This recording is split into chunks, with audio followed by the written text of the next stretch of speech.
Click on frame 0 to make sure you're in the first frame of your composition. Select media 1 and hit Control Space. You're gonna type in time, and we're looking for the time stretcher node. When the time stretcher node is added to your node flow, it will automatically create a keyframe indicated by this little orange indicator here.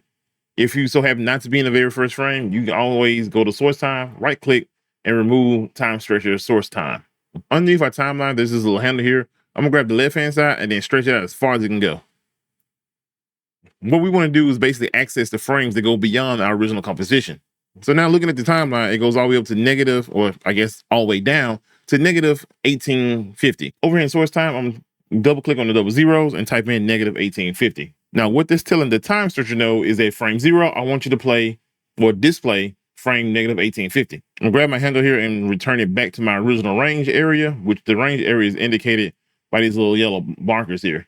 We got a yellow bar here and a yellow bar here, so it's basically from 0 to 24. Now I'm gonna move my playhead to frame 23, which is my last frame before the range indicator here. Now I'm gonna grab the back end of this handle and then stretch it out as far as it can go. This takes us to frame 1120. So now we're back into the inspector tab, double click, and type in 1120. So now if I grab my handle and readjust it back to my range size, I have told the time stretcher node to play frame negative 1850 all the way through a frame 1120, which is essentially playing this entire video within 24 frames. So if I go back, if I set my playhead here and hit play.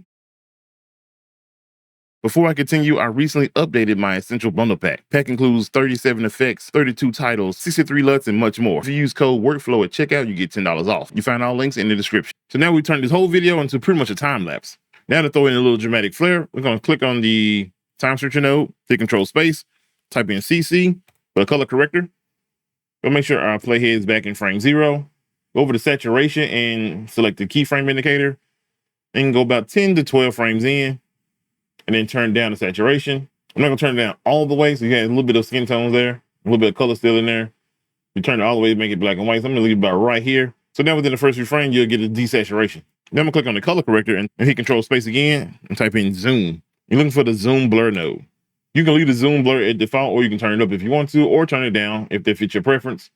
I'm gonna turn it up just a little bit, and it's gonna create this hyperlapse zoom effect. Now behind the zoom blur, I'm gonna grab a transform node. Then I go over to the inspector tab, right click on size, go to modify width, atom curves. I'm gonna go over to the modifiers on my offset. I'm gonna double click and set it to 1. And then for the scale, I'm gonna change it to about 1.7. Then I make sure to change source from transition to duration. Then I hit the drop down, change it to easing. It's basically gonna create a slight zoom in effect. If you have the studio version of Resolve, you can also use a motion blur node. So I'm gonna select the zoom blur, hold shift and remove it.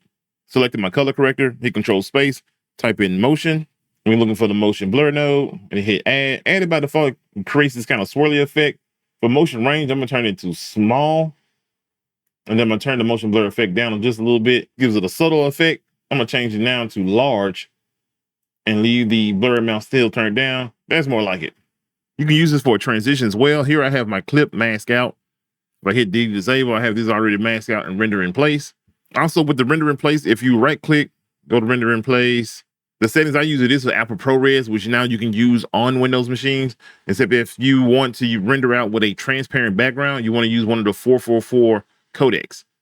So I think you can use HQ or this one here. I'm not exactly sure. If anyone knows better about the codecs, feel free to drop a comment down below. But for this one here, I use the 444, and then I have the original backgrounds. Basically, I'm just gonna go through here about halfway through this and split the clip. I'm gonna select this little clip here and then hit delete. So it'll ripple delete that footage. I'm gonna basically create a quick opacity. So I'm gonna just click on this, go over to inspector tab, make sure I'm in the first frame, drop it down to 0, and then set a keyframe, and then move to the end of that clip and bring it back up to 100%. This will create a quick roto opacity effect. If you enjoyed today's video, don't forget to smash that like button. Subscribe to the channel if you're not already. Until next time.